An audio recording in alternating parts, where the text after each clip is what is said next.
আসসালামু আলাইকুম। আপনারা সবাই কেমন আছেন? আমি ভালো আছি। চলে আসলাম রুকসানার রান্নাঘরে। তো এই ডাল নিয়ে একটা ভিডিও হবে। ডালি দিয়ে এই যে চার পাঁচ রকমের ডাল আছে এই জায়গায়। এই ডালগুলো দিয়ে আমি বানাবো ঝুরি ভাজা। তো ঝুরি ভাজার জন্য এই ডালগুলো ভিজিয়ে এই যে আমি বেটে নিচ্ছি। তো এই যে বাটা হয়ে গেছে ফিনিশিং করে, আমার একদম ফিনিশিং। তো আমি এখানে দিয়ে দিব হলুদের গুঁড়া, জিরের গুঁড়া, লবণ, মরিচের গুঁড়া, এগুলো মিক্স করব একটু একটু দিয়ে দিয়ে।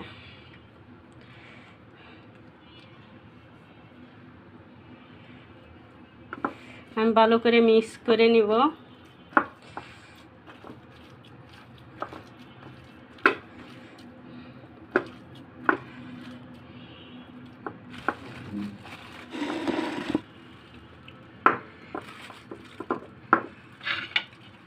আমার মিক্স করা হয়ে গেছে। আমি এখন একটা পলির ভিতরে ঢেলে নিব।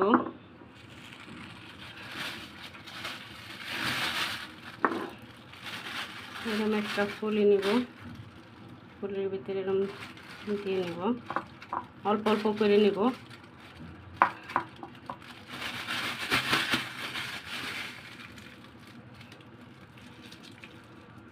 এই যে এরকম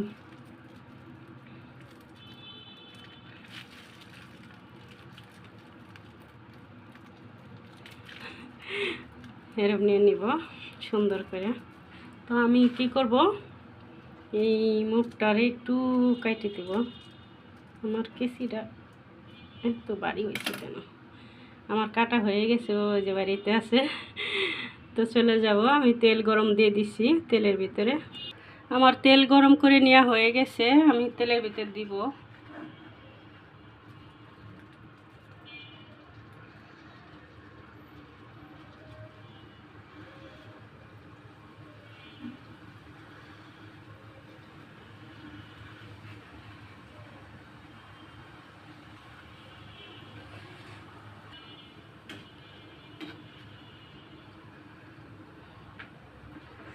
আমার জাল নিভে গেছে।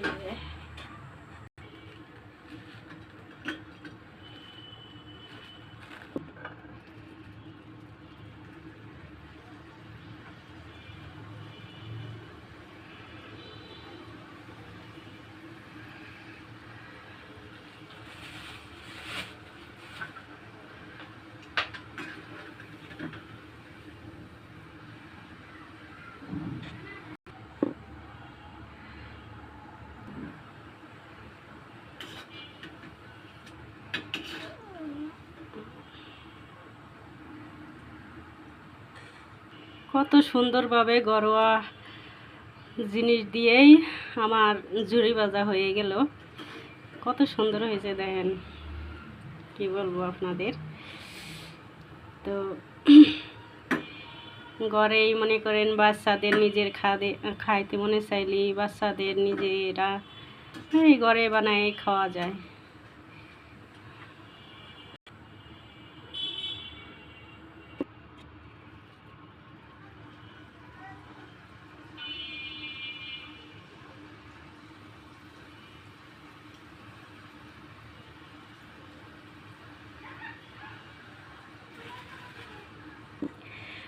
বাইরের খাবার অপরিষ্কার নোংরাভাবে যদি বানায়, দেখা যাচ্ছে নিজেদের পরিবেশ ভালো, নিজেদের ঘরে ঘরে ওয়াভাবে নিজেরা ঝুরি ভাজা বানায়। এই যে কি সুন্দর হয়েছে দেখছেন, এই যে ঝুরি ভাজা বানায় ফেলাইছি।